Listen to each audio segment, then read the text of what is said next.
Bonjour, je me présente Chantal, médium pur sur Franco-Voyance. Aujourd'hui, ma conférence a pour but de la préparation à la fin du monde. On a beaucoup entendu parler, autant au niveau des médias, autant nous les médiums, c'est très médiatisé, cette fin du monde annoncée pour le 21 décembre 2012. Alors aujourd'hui, j'aimerais vous apporter des outils pour vous aider à ce changement vibratoire et des petites explications aussi que j'ai trouvées de mon côté. Donc, c'est bien certain que la Terre, elle est surchargée de toxines. Les toxines autant physiques, mais autant spirituelles.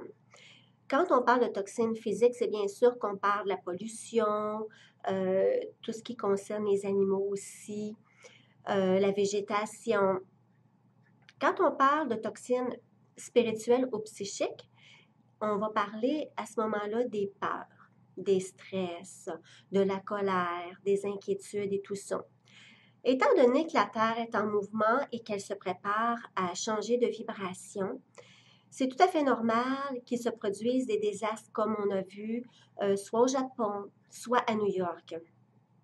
Dans le fond, la Terre, le message qu'elle veut nous livrer, c'est de revenir dans une unité. Parce que au cours des dernières décennies, si je peux me permettre de dire ainsi, on a perdu beaucoup le sens de travailler en équipe. On est devenu plus individuel et c'est ça que la Terre, en tout cas que je perçois, veut nous ramener à dire travailler en équipe. Donc, avec les désastres naturels qui arrivent, si vous remarquez, les gens vont s'entraider. Alors, on va nous demander de l'aide pour vraiment participer, soit au temps financier, soit autant au niveau de la prière, aussi d'une façon d'aider physiquement, donc de reconstruire, de peindre, toutes ces choses-là, ces valeurs-là, qu'on oublie souvent au cours de notre vie, au cours de la route, étant donné, bon, que le stress, la rapidité des choses maintenant, la technologie, on est très évolué à ce niveau-là. Donc, la Terre nous dit, écoutez, revenez donc à ces valeurs-là parce que vous les avez oubliées en quelque part au cours de route.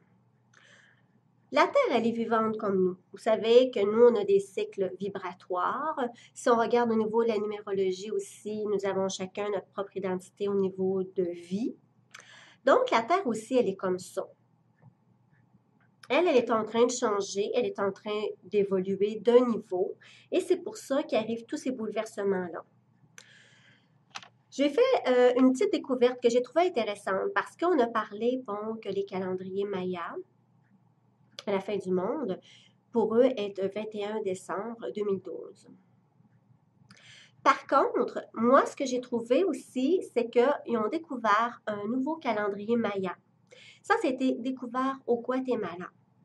Ce calendrier maya parle que la Terre, au contraire, va continuer dans ce même taux vibratoire pendant les 7000 prochaines années.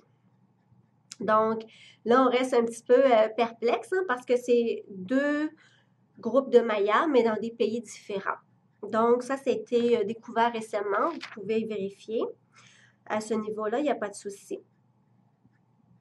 Autre découverte que j'ai fait, que j'ai reçue, c'est que on a l'oracle de Shambhala. L'oracle de Shambhala, en fait, le mot oracle veut représenter un moine de Shambhala, qui lui est en accord avec le calendrier maya du 21 décembre 2012.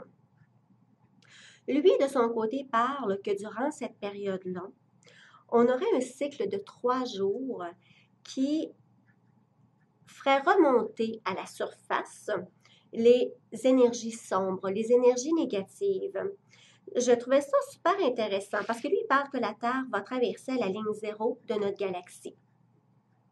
Et lui, en parlant des énergies sombres qui vont faire surface et tout ça, je trouvais ça intéressant parce que si vous avez remarqué, j'ai fait plusieurs conférences ces derniers temps où ce que j'ai abordé ce sujet, les énergies, les esprits, les basses vibrations, et on a gradué doucement vers la lumière. Alors, je vous ai montrer comment détecter ces énergies-là, comment y faire face, comment vous protéger. Et par la suite, on a travaillé avec les archanges, la méditation de ballon rose et tout ça pour vers un monde plus harmonieux, plus de lumière. Donc, c'est vraiment l'objectif, justement, nous, de s'évoluer pour éviter ça. Il y a un autre aussi oracle de tibétain ou un moine tibétain qui lui poursuit en disant que lors du passage de la Terre dans cette zone, il faudra avoir réglé tout pour 2012. En fait, lui, il dit qu'on devrait avoir réglé des conflits, des peurs pour éviter de traîner ces dettes karmiques-là en 2013. Donc, lui, la période jusqu'au 21 2012, la voit en fait comme une étape de purification, d'élimination. Donc, c'est pour ça qu'il y a plein de changements, qu'il y a plein de séparations, que les gens vivent vraiment toutes sortes de petits traumatismes comme ça, que ce soit affectif, au niveau de la santé, au niveau du travail. Beaucoup, vous allez voir beaucoup de gens, certains, vous allez dire, oui, Chantal, ça me parle, ça, qui sont vraiment depuis plusieurs années au même emploi et qui décident de carrément changer du jour au lendemain, donc de mettre fin et d'aller vraiment dans une autre direction. Des pertes d'emploi aussi en grande quantité. Donc ça, c'est vraiment qu'on met fin à des cycles karmiques, à des unions, que ce soit au niveau affectif. Des fois, vous allez voir des gens que ça fait plusieurs années qu'ils sont ensemble. Vous allez voir même 10 ans, 15 ans, 20 ans, et même voire plus. Et là, tout à coup, il y a séparation. Bien, c'est justement, ils sont en élimination de dettes karmiques pour repartir sur de nouvelles énergies. Alors, on suit vraiment les vibrations de la Terre. Donc, pour résumer tout ça dans les faits, c'est pas la fin du monde où on va tous disparaître, tous mourir. J'ai la bonne nouvelle de vous dire qu'on devrait tous être passer un beau Noël sur cette Terre. Mais effectivement, c'est un changement vibratoire que la Terre vit et que nous, étant donné que nous habitons sur cette Terre, subissons. C'est comme ça, je le dirais. Donc, pour se préparer à ce grand changement vibratoire, moi, ce que j'aimerais vous faire part, c'est de vous ramener au sens intérieur, vraiment à votre petite flamme intérieure, de vous reconnecter à cette source-là qui est lumineuse, qui est vraiment brillante, pour ne pas vous laisser atteindre par toutes ces choses néfastes, négatives, ces peurs, ces craintes. Cela ne veut pas dire qu'on n'est pas conscient, mais il faut apprendre à se ressourcer nous-mêmes et à vraiment allumer cette lumière pour ne pas s'éteindre. Il faut accentuer sur l'amour, le partage, le pardon, beaucoup, beaucoup.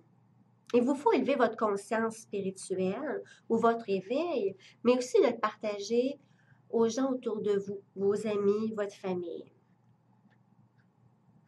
Il faut enseigner aussi à vos enfants de toujours rester connectés avec cette source.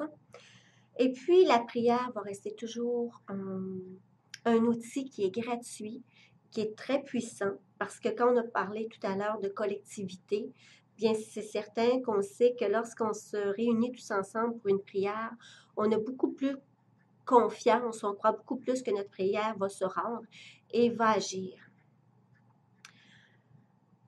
Même chose lorsqu'on construit une maison. On sait que si on est plusieurs personnes, le projet va avancer beaucoup plus vite que lorsqu'on est seul et que ça va être beaucoup plus difficile.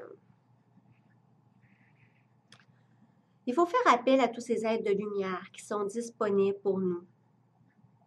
Les anges, les archanges, l'énergie divine, peu importe le nom qu'on lui donne, c'est très important. Une autre chose qu'on peut faire aussi pour se préparer au désastre aussi, parce qu'il va en avoir d'autres. C'est sûr que des désastres, des inondations comme on a vu, ça va dépasser le 21 décembre 2012. Il va en avoir jusqu'à début 2013. Mais justement, je vous invite à écouter votre intuition, à regarder tout ce qui vit alentour de vous, que ce soit les animaux, que ce soit les messages des gens, parce qu'on est tous messagers en quelque part. Donc, être un peu plus alerte, un peu plus à l'écoute de tous ces petits signes-là que souvent dans le courant de la vie, parce qu'on a plein d'obligations, autant monétaires, autant professionnelles, autant familiales, que des fois, ça nous éloigne de cette intuition-là, de vous reconnecter. Je crois que ça va être votre meilleur guide pour vous dire, bon, cette décision-là, elle est bonne à prendre, cette direction-là, d'être au bon endroit au bon moment.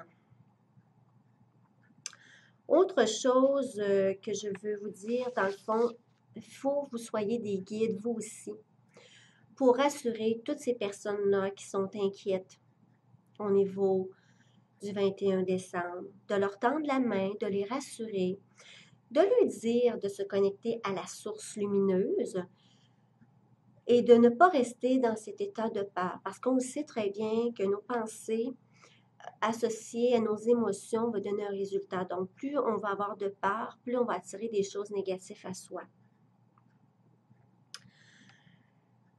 Donc, pour moi, ça met fin à cette conférence, à cet enseignement-là. Je vais vous inviter à venir nous consulter en tant que médium sur francovoyance.com. Ça va nous faire plaisir de vous répondre. Si vous avez d'autres questions, bien, je suis toujours là pour vous accueillir. Je vous remercie beaucoup. Puis je vous souhaite un beau temps des fêtes. Amusez-vous bien. Puis, profitez avec les gens que vous aimez. N'ayez pas peur de dire je t'aime à une personne, ça fait longtemps, ou un appel téléphonique, ou comme je vous ai mentionné, de rester réunis et non chacun de votre côté. C'est vraiment le message. Je crois que 2012 et début 2013 veut vraiment nous enseigner. Puis, autre parenthèse que je voulais ajouter aussi, plus elle est en éveil, parce que vous savez, la Terre, elle est alignée sur une vibration. Exemple, on parlait tout à l'heure zéro selon l'oracle de Shambhala. Et si vous êtes en année, exemple 8 ou 9 en numérologie, c'est bien certain que pour vous, ça va être un peu plus difficile d'être en harmonie avec cette vibration-là. Donc, vous allez subir plus difficilement les changements. Moi, j'appelle ça un peu que la Terre a vu des cycles comme nous en tant qu'être humain. Vous vous souvenez, bon, quand on est petit, qu'on apprend à marcher, c'est difficile au départ. Et lorsque, bon, on est tout bien aligné, que là, on se met à faire nos premiers pas, après, on est prêt à courir et ça va super bien. Autre étape de notre vie qui va être super importante, ça va être l'adolescence. Donc, la Terre aussi, elle vit des périodes d'adolescence comme ça. Donc, si on est bien aligné, qu'on médite beaucoup et qu'on réussit à bien gérer notre stress, c'est bien certain que l'adolescence, quand on réussit à mettre tous les éléments de notre côté, on va la passer beaucoup plus facilement que si on y va à contre-courant. Alors là, on va trouver ça difficile, cette période-là. On va dire, quand est-ce que ça se termine? On va vivre beaucoup de frustration. On va sentir que beaucoup d'injustice. Mais c'est juste une question d'alignement. Alors, c'est pour ça que je vous dis que ceux qui sont en année 8 ou 9, ça peut être difficile pour vous, cette transition-là, contrairement à ceux qui vont être en année 1 ou en année 2. Alors, j'insiste toujours sur la reconnexion en soi, le travail collectif, la méditation, la lumière et cette étape de changement, ça se passera beaucoup plus en douceur, avec moins d'impact négatif dans votre vie. Alors, voilà la parenthèse que je voulais ajouter. Merci beaucoup encore une fois d'avoir assisté en grand nombre. Au plaisir.